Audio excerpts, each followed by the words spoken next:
So, hello guys, yon. Ngayon, aakyat na ulit kami sa bundok.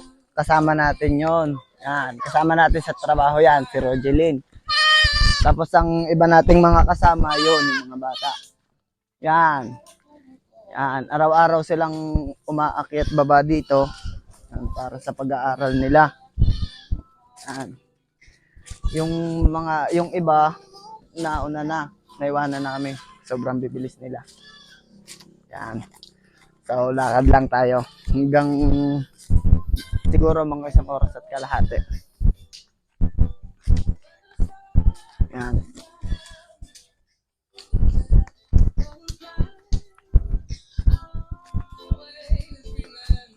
Tamang sound trip lang kami paakyat.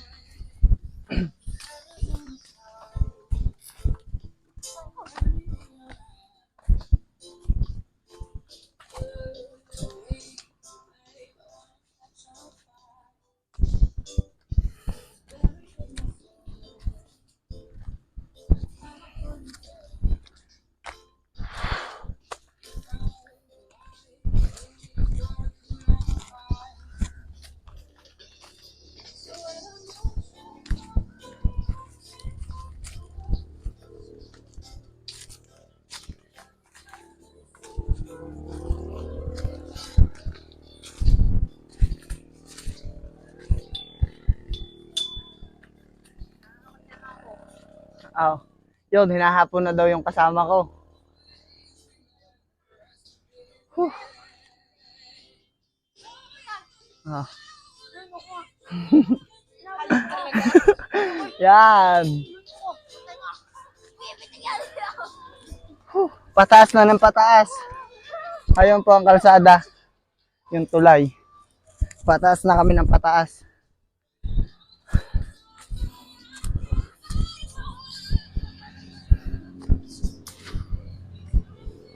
So yun guys, basang-basa na ako ng pawis. Yung kasama natin yun. After 30 minutes. Yan, after 30 minutes kaming naglalakad. Makakarating na kami yata makakarating na kami sa waiting shed. Yan. Yan yung dalawa estudyante natin nakasabay kanina. Yun. Nauna na sila. Yan. Oh. Yan. Oh. May pa-sounds pa. Ayan. Oh. So, ayun. Yun. Sashin yung kasabay natin. Oh. Lugmok sa bato ah. Malayo-layo pa to. Yan pa. Yun.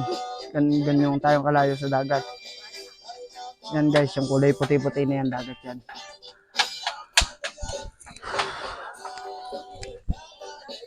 So guys, yung waiting shed na pinagpapahingahan nila.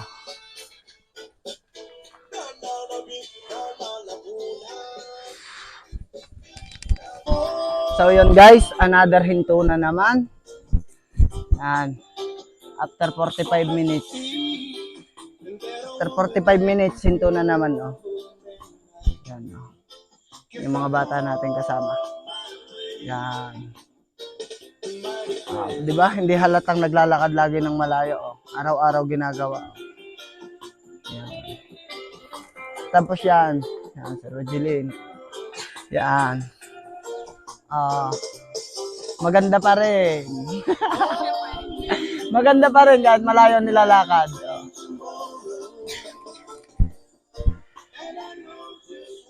Yan.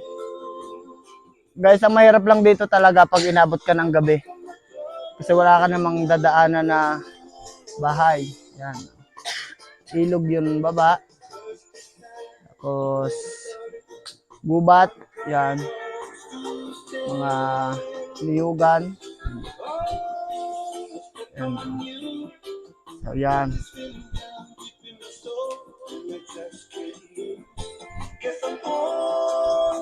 Tara na.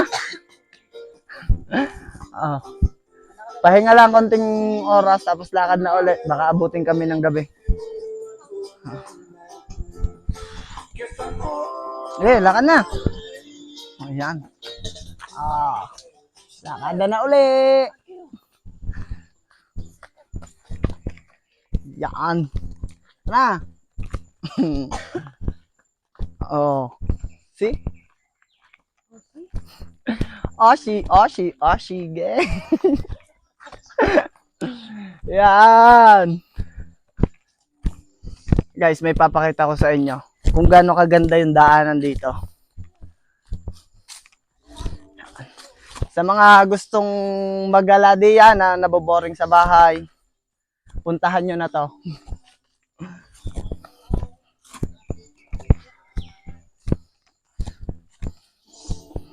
Siguradong mamamayat ka dito. Yan, ginawan pa nila ng ganito, tubo. Tapos sinimento ang daan kasi maputik pagka umuulan. Yan. Yan, diba? May patubo pa.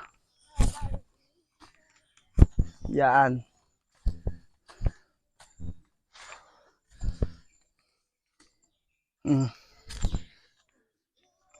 Medyo malayo-layo pa to.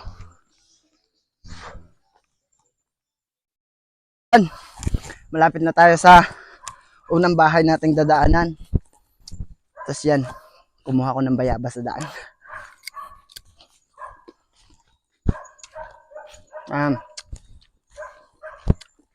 How?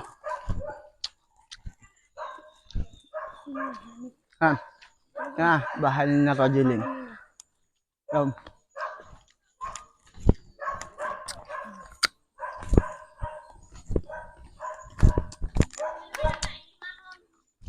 Ha? Wala. Bayabas.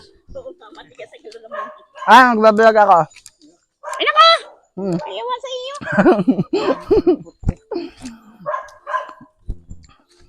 Sinarado ko naman bahay. Bahay na Rogeline.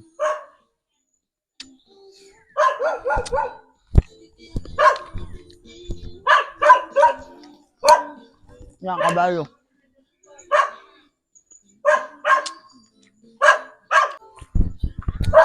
So yun guys, iinom muna tayo sa bahay. Bahay ni na Rogeline.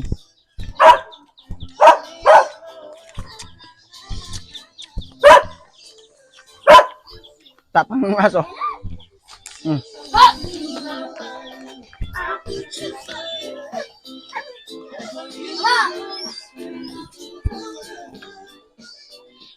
Inom lang tayo.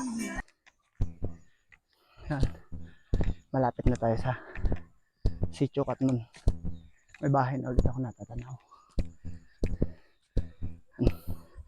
Tatanaw ko na rin yung signage ng Sitio Katmon. Yan. Malapit na tayo. Konti na lang.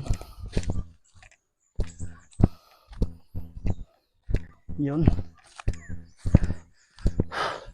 Sitio Katmon. Tapos doon pa ako pupunta sa doon. Bababa pa dito. Pagbaba dito, dire-diretso pa tayo papunta doon sa bahay. Medyo mahaba-haba pang lakaran. Yan. So yan guys, pababa naman. Puro pababa naman tayo. Dahil malapit-lapit na tayo doon sa bahay ng lolo't lola ko.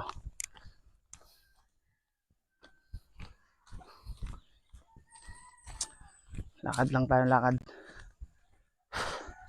After 1.5 hour or magto 2 hours na yata, medyo hapon na eh. Kasi alas 3 kami umalis ng baba. Ngayon ay parang 4:45 na. Sobrang layo. Ganito lang yung ginagawa ko pagka day off ako, pag wala akong trabaho. Akit ako dito para dagdag exercise na rin.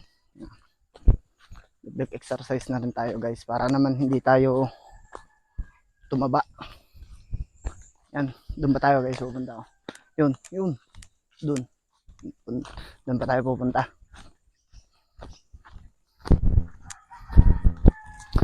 Lakad lang kami ng lakad.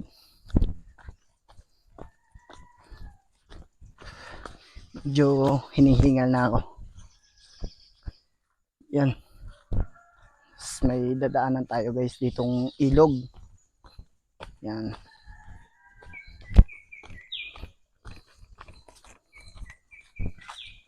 Yan guys, ito yung ilog namin. Tapos itong mga tubo na to, ito ay papunta sa mga resort. Mga resort sa baba.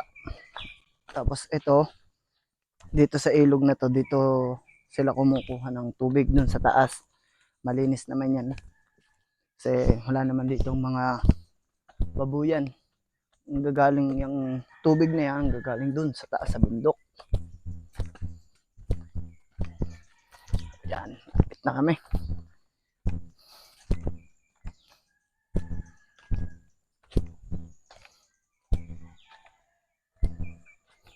Diretso lang. Tapos itong isang daan na to, daanan naman yan ng kabayo.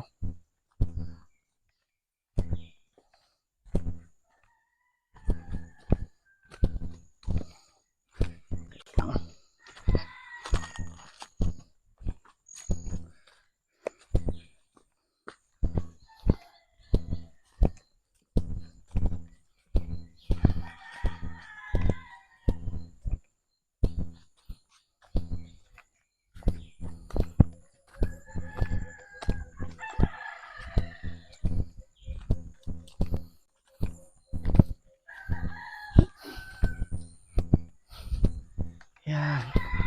Lapit na.